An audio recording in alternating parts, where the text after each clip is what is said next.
Bangladesh India cricket নিয়ে যা বিতর্ক হয়, বাংলাদেশ ইন্ডিয়ার যদি কোনো সিরিজ হয় তো পৃথিবীতে এর চাইতে বিতর্ক, এর চাইতে তর্কাতর্কি আর কোনো দেশে হয় না। কারণ এই দুই দেশেই সবচেয়ে তো জনপ্রিয় ক্রিকেট। বাংলাদেশ ছোট দেশ হিসেবে অনেক জনপ্রিয় ক্রিকেট, ইন্ডিয়াও বড় দেশ হিসেবে ইন্ডিয়াও অনেক বড়।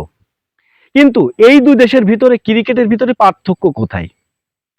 ইন্ডিয়া এত উন্নত কেন? বাংলাদেশ ইন্ডিয়ার চাইতে অনেকটাই নর্মাল ক্রিকেট আমি মনে করি। যেমন পার্থক্য কোথায় সেটা একটু আমরা দেখি। দেখেন, ইন্ডিয়া টি-20 বিশ্বকাপ জেতার পরে ইন্ডিয়ার যে সিনিয়র প্লেয়ারগুলো ছিল সবাই বেশিরভাগই কিন্তু অবসর নিয়েছে। বিরাট কোহলির থেকে রোহিত শর্মা অনেকেই অবসর নিয়েছে। কিন্তু তারা কিন্তু অবসর নিছে বলেই যে দল চেঞ্জ হয়েছে তা না। ইন্ডিয়া যখন বিশ্বকাপ জেতার পরের সিরিজেই ওরা 2026 সালের জন্য তৈরি হয়েছে, প্রস্তুতি নিয়ে নিয়েছে, দলও ঘোষণা করে দিয়েছে। 20 বা 22 জনের সদস্য ওরা প্রাথমিকভাবে সিলেক্ট করেছে। কিন্তু এখানে বাংলাদেশ পার্থক্য কোথায় এটা বুঝতে পারবেন। এখন পর্যন্ত বাংলাদেশ টি-20 বিশ্বকাপ খেলা তো অনেক দিন হয়ে গেছে, যেখানে ইন্ডিয়া কিন্তু ওই প্রাথমিক দল দিয়ে কিন্তু 5-7টা সিরিজ অলরেডি খেলে ফেলেছে বা দুই চারটি সিরিজ খেলে ফেলেছে। কিন্তু বাংলাদেশও সিরিজ খেলেছে টি-20, কিন্তু বাংলাদেশ কিন্তু এখন পর্যন্ত 2026 সালে যে টি-20 বিশ্বকাপ এখন পর্যন্ত কিন্তু বাংলাদেশ কোনো রকম কোনো প্রস্তুতি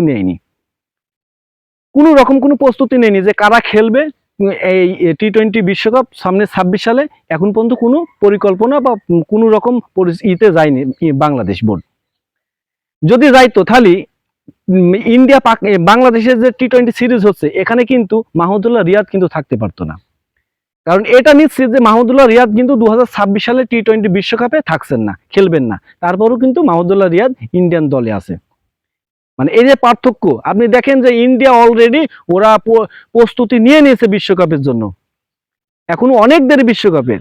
কিন্তু সেখানে বাংলাদেশ কিন্তু এখন পর্যন্ত কোনোভাবেই কোনো প্রস্তুতি ছাড়াই কিন্তু ইন্ডিয়ার বিপক্ষে খেলা খেলছে, মানে বিশ্বকাপ প্রস্তুতি এখন পর্যন্ত নেয়নি।